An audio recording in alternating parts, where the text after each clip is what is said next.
नमस्कार साथियों, स्वागत है आपका आपके अपने चैनल इंस्ट्रक्टर विजन पे। आज इस वीडियो में हम जानेंगे बिहार पुलिस की वैकेंसी के बारे में। तो जैसा आप स्क्रीन पे देख पा रहे हैं, केंद्रीय चयन पार्षद सिपाही भर्ती बिहार सरकार का गृह विभाग का ये नोटिफिकेशन है, जो विज्ञापन संख्या 1/2025 है। इसमें बिहार पुलिस के लिए वैकेंसी आई हुई है, जिसकी संख्या है 19,838। आज इसके बारे में पूरा डिटेल जानेंगे। सबसे पहले ये विज्ञापन संख्या है 1/2025 और एप्लीकेशन जो स्टार्ट होने वाला है वो होने वाला है 18/3/2025, यानी 18 मार्च 2025 से एप्लीकेशन शुरू हो जाएंगी।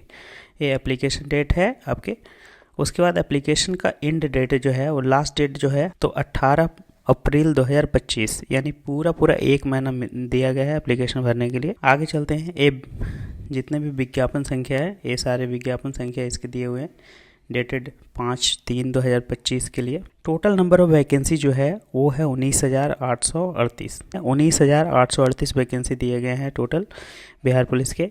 और ये जो पे स्केल हैं वो लेवल 3 हैं। लेवल 3 के जॉब रहेंगे। इसके जो बेसिक पे हैं, बेसिक पे इसके होने वाले हैं वो हैं 21,700 से लेके 69,100 का। आगे डिटेल वैकेंसी जो है वो उसके बारे में जान लेते हैं। तो गैर आरक्षित यानी जनरल के लिए 7,935 वैकेंसी है। उसके बाद EWS के लिए 1983, SC के लिए 3174, ST के लिए 199, EBC के लिए 3571 एंड BC 53, इसमें ट्रांसजेंडर इंक्लूडेड है 2381। और पिछड़ा वर्ग के महिलाओं के लिए जो है वो 595 वैकेंसी रिजर्व किए गए हैं। टोटल मिला के 19,838 वैकेंसी है। आगे चलते हैं। एप्लीकेशन स्टार्ट कब होगी, एप्लीकेशन एंड डेट कब है, पे स्केल क्या है। लेवल 3 का ये जॉब है, 21,000 से स्टार्ट है इसकी बेसिक पे। अभी हम जान जाते हैं इस एप्लीकेशन को भरने के लिए क्या क्या रिक्वायरमेंट है। आपकी रिक्वायरमेंट क्या है, क्या आप एलिजिबल हैं इसके लिए या नहीं एलिजिबल हैं, ये इसके लिए देख लेते हैं। तो इसके लिए सबसे पहले गैर आरक्षित या पिछड़ा वर्ग के पुरुषों अभ्यर्थियों के लिए जो इसकी हाइट जो निर्धारित की गई है वो 165 सेंटीमीटर किया गया है। 165 सेंटीमीटर अगर आपकी हाइट है और आप अगर पिछड़ा वर्ग या फिर जनरल कैटेगरी से बिलोंग करते हैं तो आप इसके लिए एप्लीकेशन हैं। और अगर बिना सीना फुलाए अगर इसकी चेस्ट विदाउट एक्सपेंशन की बात करें तो 81 सेंटीमीटर है, और फुला करके 86 सेंटीमीटर, यानी 5 सेंटीमीटर का आपको चेस्ट फुलाने का है। उसको अत्यंत पिछड़ा वर्ग के लिए पुरुष अभ्यर्थियों के लिए 160 सेंटीमीटर, चेस्ट के लिए 81 सेंटीमीटर, और फुलाने के लिए सभी के लिए 5 सेंटीमीटर सभी के लिए होते हैं। उसके बाद अनुसूचित जाति और अनुसूचित जनजाति पुरुष उम्मीदवार अगर हैं तो 160 सेंटीमीटर हाइट है और 29 सेंटीमीटर चेस्ट, 5 सेंटीमीटर का एक्सपेंशन है इसमें। और अगर आप किसी भी फीमेल कैटेगरी से बिलोंग करते हैं अगर, तो उसके लिए हाइट निर्धारित की गई है जो वो है 155 सेंटीमीटर, 155 सेंटीमीटर। और इसके लिए चेस्ट एक्सप्रेशन जो है इसमें लागू नहीं है। इसके बाद एक और कॉलम है, यहाँ पे आप देख सकते हैं, सभी वर्गों के महिला अभ्यर्थियों के लिए न्यूनतम वजन 48 किलोग्राम होना आवश्यक है। तो अगर कोई महिला वर्ग से है, जितने भी फीमेल कैंडिडेट है उनके लिए खास करके ये है कि वेट 48 kg होना आवश्यक है। नेक्स्ट चलते हैं। शैक्षणिक अर्हता, आपकी एजुकेशन क्वालिफिकेशन क्या होनी चाहिए इसके लिए। तो ये सिपाही पद के लिए है, तो सिपाही पद के लिए शैक्षणिक जो है एजुकेशन क्वालिफिकेशन वो 10+2 है, अथवा इसके इक्विवेलेंट, या तो 10+2 होना चाहिए या इसके इक्विवेलेंट जो भी है वो कर सकते हैं आप। ISC, IA, ICOM, एक कोई भी अगर आपने डिग्री लिया है तो आप इसके लिए एलिजिबल हैं। उसके बाद चलते हैं समय सीमा, उम्र सीमा, एज लिमिट। तो एज लिमिट जो है जनरल कैटेगरी के लोगों के लिए 18 से 25 वर्ष के लिए है। अगर आप पिछड़ा वर्ग के हैं तो 2 वर्ष आपकी बढ़ा दी जाती है। उसके बाद अत्यंत पिछड़ा वर्ग से हैं तो 3 वर्ष के लिए छूट दी गई है आपको इसमें। और उसके बाद अनुसूचित SC ST कैटेगरी से हैं तो 5 साल का आपको छूट मिलती है इसमें। ये सभी किसी भी एप्लीकेशन फॉर्म में आपको एप्लीकेबल है। इसमें जो एज डिटरमाइनेशन है, जो एज कैलकुलेट करने का जो डेट है वो है 1 अगस्त 2025। तो आपका जो एज है 18 से 25 या फिर 18 से 27 या 18 से 28 जो भी कैटेगरी में आप बिलोंग करते हैं, तो इसका एज कैलकुलेट करने का जो डेट है वो है 1 अगस्त 2025। इस डेट से ही आप अपना एज कैलकुलेट कर सकते हैं। जो बिहार सरकार में आरक्षण लागू है वो आरक्षण का फ़ायदा जिसको मिलना है वो ले सकते हैं, SC ST OBC EBC जिसके हैं। उसके लिए आप अपना आवासीय प्रमाण पत्र और जाति प्रमाण पत्र बना लेना होगा। यहाँ पे देख सकते हैं जाति के आधार पर आरक्षण का लाभ बिहार के मूल निवासी अभ्यर्थियों को दे होगी। जो बिहार के केवल हैं उन्हीं के लिए जाति या फिर जो भी कैटेगरी आरक्षण है वो मिल पाएगा, अदर स्टेट के लिए एप्लीकेबल नहीं होता है। आवेदन में दिया गया स्थायी पता की ही आरक्षण के प्रयोजन के लिए स्थायी निवास अनुमान होगा। आरक्षण के लिए अभ्यर्थियों को स्थायी आवासीय प्रमाण पत्र प्रस्तुत करना अनिवार्य होगा। ठीक है, तो आवासीय अपना जल्द से जल्द बनवा ले, एप्लीकेशन शुरू ही होने वाला है। सामान्य प्रशासन विभाग बिहार के पात्र 2342 दिनांक 15 फरवरी 2016 के आलोक में 35% पद जो 35% वैकेंसी जो है वो प्रत्येक आरक्षण कोटि में महिलाओं के लिए आरक्षित होगी। जितनी भी कैटेगरी हैं जो आपने इससे पहले देखा कि जनरल के लिए इतना, OBC के लिए इतना, SC के लिए इतना, तो ये सारे कैटेगरी में 35% जो 35% सीट है वो महिलाओं के लिए आरक्षित रहेगी। यहाँ एक और पॉइंट देखेंगे, अनुसूचित जाति यानी SC, अनुसूचित जनजाति यानी ST आरक्षण कोटि के अभ्यर्थियों को विहित प्रपत्र में जाति प्रमाण पत्र एवं अस्थायी निवास मूल निवास डोमिसाइल प्रमाण पत्र प्रस्तुत करना होगा। यानी कि अगर आरक्षण का फ़ायदा आपको लेना है तो आवासीय और जाति दोनों ही आपको प्रोड्यूस करना होगा। पिछड़ा वर्ग यानी BC और अत्यंत पिछड़ा वर्ग EBC आरक्षण कोटि के अभ्यर्थियों को जाति प्रमाण पत्र एवं अस्थायी निवास प्रमाण पत्र के साथ क्रीमी लेयर सहित नॉन क्रीमी लेयर प्रमाण पत्र प्रस्तुत करना होगा। और जो EBC कैटेगरी से बिलोंग करते हैं यानी कि अत्यंत पिछड़ा वर्ग में हैं, उनको नॉन क्रीमी लेयर का एक अलग से प्रमाण पत्र देना होगा। आरक्षण का दावा करने वाली विवाहित महिलाओं का जाति एवं क्रीमी लेयर रहित प्रमाण पत्र उनके पिता के नाम पता के निर्गत होना चाहिए, ना कि उसके पति के नाम से। अगर कोई यहाँ पे कह रहा है कि यदि अगर कोई फीमेल कैंडिडेट है और वो मैरिड है, यदि वो मैरिड है तो उसका जो जाति है, जो कास्ट सर्टिफिकेट है वो उसके पेरेंट्स से बनेंगे, यानी फादर जो हैं उनके जो कास्ट के हैं वही का वहाँ से उनके पेरेंट्स के नाम होंगे, उनके फादर के नाम होगा जाति में और आवासीय में, ना कि उनके पति के। उनके पति के अगर नाम है तो उसका वो वैल्यू नहीं होगा। एप्लीकेशन फिल करने के टाइम में ये ध्यान रखें कि जब भी आप आरक्षण का फ़ायदा उठा रहे हैं तो उस समय ऑनलाइन एप्लीकेशन करने के टाइम में अगर आप SC कैटेगरी से बिलोंग करते हैं तो 2 कोड भरने हैं, ST से बिलोंग करते हैं तो 3 भरने हैं, EBC से अगर बिलोंग करते हैं तो 4 भरने हैं, EBC से तो 5 भरने हैं, और EWS से अगर आप बिलोंग करते हैं तो 7 आपको एक कोड है, एक कोड दिया गया है आरक्षण लेने के लिए, जिससे कि आपका एप्लीकेशन जो है वो आरक्षित वर्ग में रखा जा सके। अभी जान लेते हैं वैकेंसी, इसके लिए सिलेक्शन प्रोसीजर क्या होने वाला है। अभी हमने सीखा कि फॉर्म कैसे भरना है, अभी जानते हैं कि सिलेक्शन प्रोसीजर क्या है। तो इसको सिलेक्शन प्रोसीजर के लिए सबसे पहला जो है वो है लिखित परीक्षा यानी कि रिटन।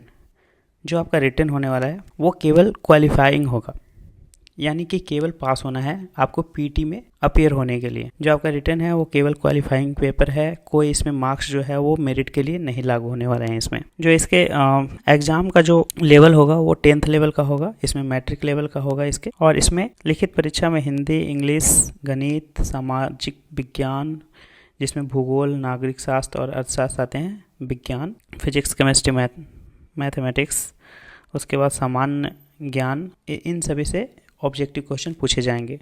जो डिटेल इसके सिलेबस हैं वो csbc.bihar.gov.in पे अवेलेबल है, आप जा कर के देख सकते हैं। इसमें जो है आपके जो एग्ज़ाम होंगे वो 100 मार्क्स का होगा टोटल, और ये 2 घंटों की होगी। यहाँ पे देख सकते हैं 2 घंटों की होगी ये, और 100 नंबर का एक क्वेश्चन होगा, और इसमें 100 प्रश्न होंगे। क्वेश्चन जो होगा वो आपके 100 होंगे, मार्क्स जो होंगे वो भी 100 होंगे। उसके बाद टाइम जो होगा वो 2 घंटे का होगा।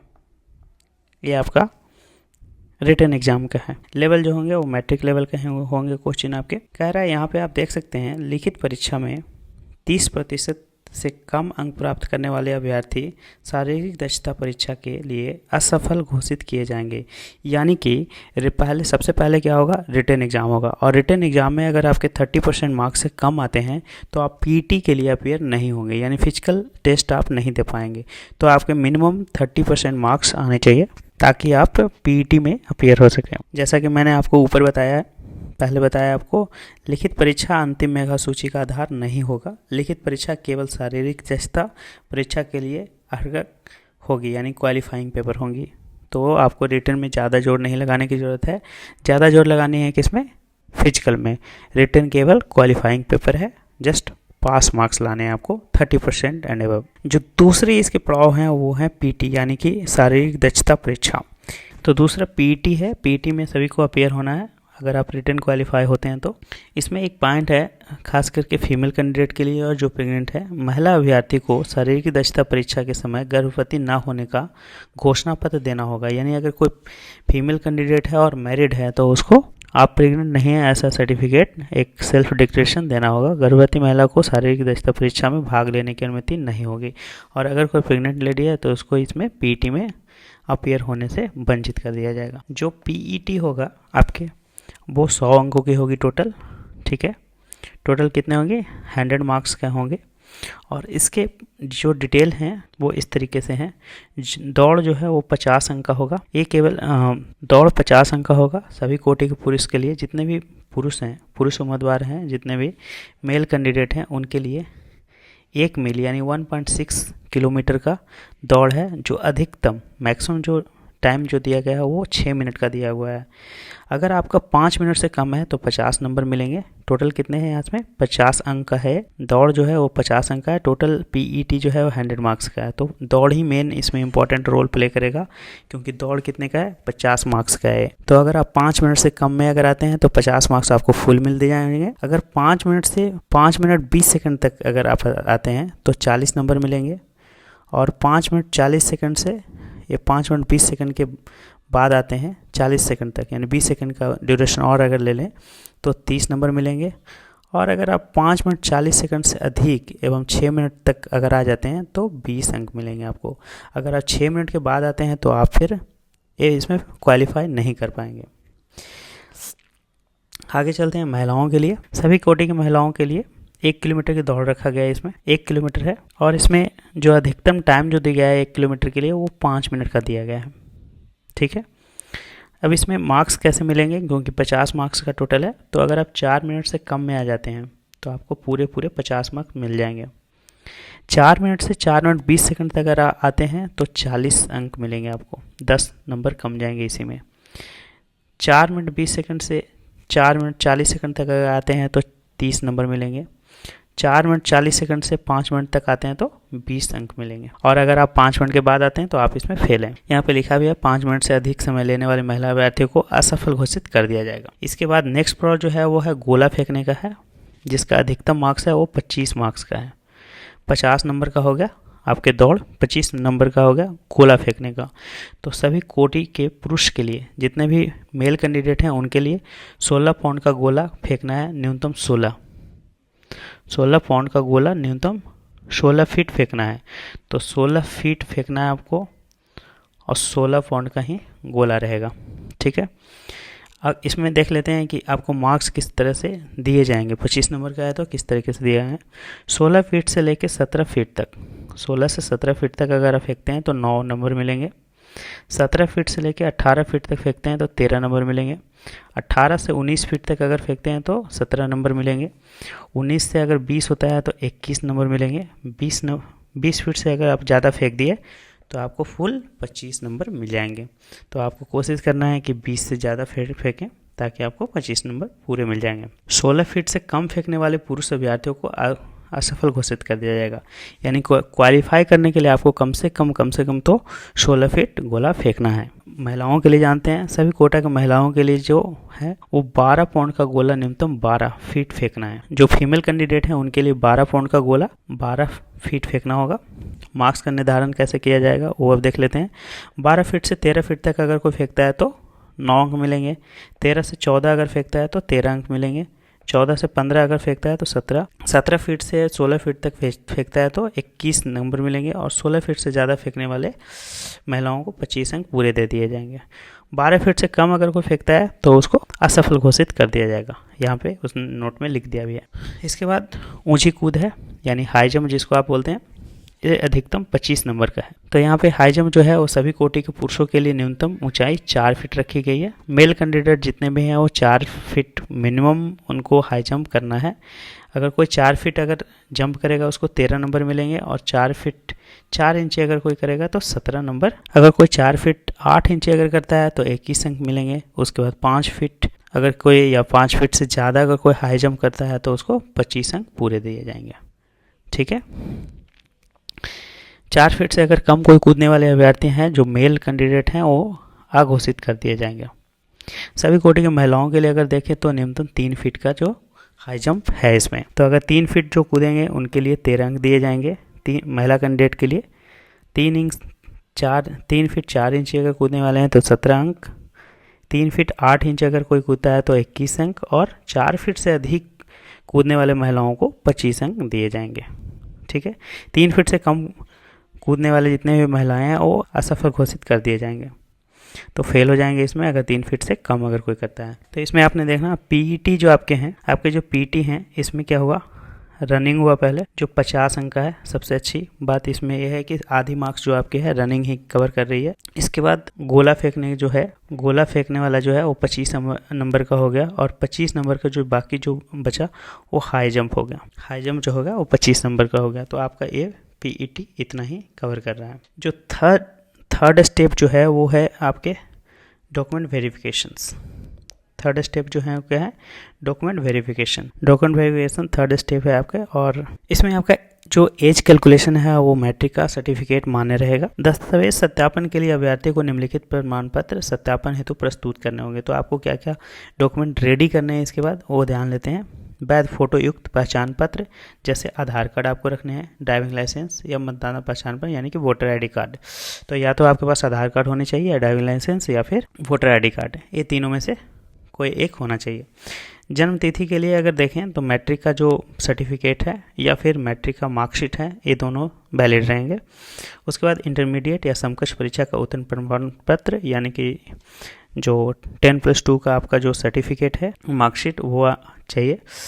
सर्टिफिकेट और मार्कशीट दोनों इसमें चाहिए। उसके बाद SC ST कैटेगरी से अगर आप बिलोंग करते हैं तो उसके समझ प्राधिकार द्वारा निर्गत जाति प्रमाण पत्र और स्थानीय निवास पत्र, यानी कि कास्ट सर्टिफिकेट और डोमिसाइल सर्टिफिकेट दोनों चाहिए। पिछड़ा वर्ग अगर कोई है, BC या EBC अत्यंत पिछड़ा वर्ग से अगर आप बिलोंग करते हैं तो आपको भी जाति और आवासीय दोनों चाहिए होगा। यहाँ पे आप देख ले, ध्यान देने की बात है, निर्गत 1 वर्ष से पूर्व का निर्गत क्रीमी लेयर रहित प्रमाण पत्र होने पर सामान्य प्रशासन विभाग बिहार सरकार के प्रपत्र संख्या 15,440 दिनांक 5/12/2017 के अनुसार विहित प्रमाण पत्र पे घोषणा पत्र भी संलग्न करना अनिवार्य होगा। FFW अभ्यर्थी से बिलोंग करते हैं, जैसे स्वतंत्रता सेनानी के अगर कोई पूर्वज हैं या डिपेंडेंट हैं, उनके हैं नाती पोता ये सब अगर हैं, अगर हैं आप, तो आपको स्वतंत्रता सेनानी के उत्तराधिकारी होने का परिचय प्रमाण जिलाधिकारी प्राधिकृत पदाधिकारी के हस्ताक्षर से निर्गत पूर्व स्वतंत्रता सेनानी के नाती पोता होने का प्रमाण पत्र आपको एवं स्थानीय प्रमाण पत्र देना होगा। ऐसे ही आप किसी भी अगर आरक्षण का फायदा उठाना है तो उनके जाति प्रमाण पत्र और आवासीय प्रमाण पत्र दोनों देना है। सेम चीज़ लिखा हुआ है इधर। यहाँ पे इम्पोर्टेंट पॉइंट है यहाँ देखते हैं। लिखित परीक्षा मेगा सूची का आधार नहीं होगा। जो रिटन है वो केवल क्वालिफाइंग पेपर है, यहाँ पे बता दिया गया है। दूसरा जो है इस परीक्षा में रिटन परीक्षा जो होगी उसमें नॉर्मलाइजेशन लागू होगा, क्योंकि ये कई पालियों में होगी। सिपाही के पद पर नियुक्ति हेतु चयन के लिए लिखित परीक्षा, शारीरिक दक्षता परीक्षा एवं दस्तावेज सत्यापन में सफल होने वाले विद्यार्थियों की मेगा सूची शारीरिक दक्षता परीक्षा के अधीन तीनों स्पर्शों यथा दौड़ कूद, गोला फेंक अभ्यर्थी द्वारा प्राप्त कुल अंकों के आधार पर किया जाएगा। यानी कि जो आपका मेरिट जो है वो बनने वाले हैं फिजिकल पे, यानी पीईटी जो आप टेस्ट देंगे जो 100 नंबर का है, 100 मार्क्स का है, उसी के बेस पे आपका मेरिट बनने वाला है। इसके बाद डॉक्यूमेंट वेरिफिकेशन होने के बाद आपका मेडिकल होगा। उसके बाद जान लेते हैं आपका आवेदन शुल्क, जो वेरी इंपॉर्टेंट है। तो आपका इस परीक्षा में एप्लीकेशन ऑनलाइन करने के लिए आपको जो है वो 180 रुपये देने होंगे। अगर आप बिहार के निवासी हैं तो 180 रुपये लगेंगे, और अगर बिहार के निवासी नहीं है तो आपको 675 रुपये देने होंगे। यदि आप अनुसूचित जाति यानी SC ST कैटेगरी से आप बिलोंग करते हैं और आप बिहार के महिला निवासी हैं, यानी बिहार के महिला कैंडिडेट हैं या ट्रांसजेंडर हैं, इन सभी के लिए 180 रुपये का आवेदन शुल्क लगेंगे। इसके अलावा जो ओबीसी, जनरल या अदर स्टेट के लोग भरेंगे उनके लिए 675 रुपये का फी रखा गया। जो मैंने बताया आपको, एज का कैलकुलेशन जो है वो 1 अगस्त 2025 से कैलकुलेट किए जाएंगे। एप्लीकेशन ऑनलाइन करने की तिथि मैंने बता दिया आपको, 18 मार्च से शुरू होगी, 18 अप्रैल तक ये चलेगी। इसके बाद जान लेते हैं रजिस्ट्रेशन के लिए। तो रजिस्ट्रेशन के लिए वेबसाइट जो है, आपको ऑनलाइन एप्लीकेशन कैसे करना है, तो https://csbc.bihar.gov.in पे आपको जाना है और यहाँ से आपको एप्लीकेशन का विंडो 18 मार्च को ओपन हो जाएगी। उसके बाद आप अपना एप्लीकेशन ऑनलाइन फिल कर सकते हैं। तो दोस्तों, ये था बिहार पुलिस का पूरा डिटेल नोटिफिकेशन जो मैंने आज आपको कवर किया है। अगर आपको ये वीडियो अच्छा लगा है तो लाइक करें, अपने दोस्तों को शेयर करें ताकि ज़्यादा से ज़्यादा लोग इस एप्लीकेशन को भर सकें और बिहार पुलिस की वैकेंसी में हिस्सा ले सकें। इस वीडियो के ऐसे ही और वीडियो को देखने के लिए हमारे चैनल को विजिट कर सकते हैं और चैनल को सब्सक्राइब कर सकते हैं। धन्यवाद।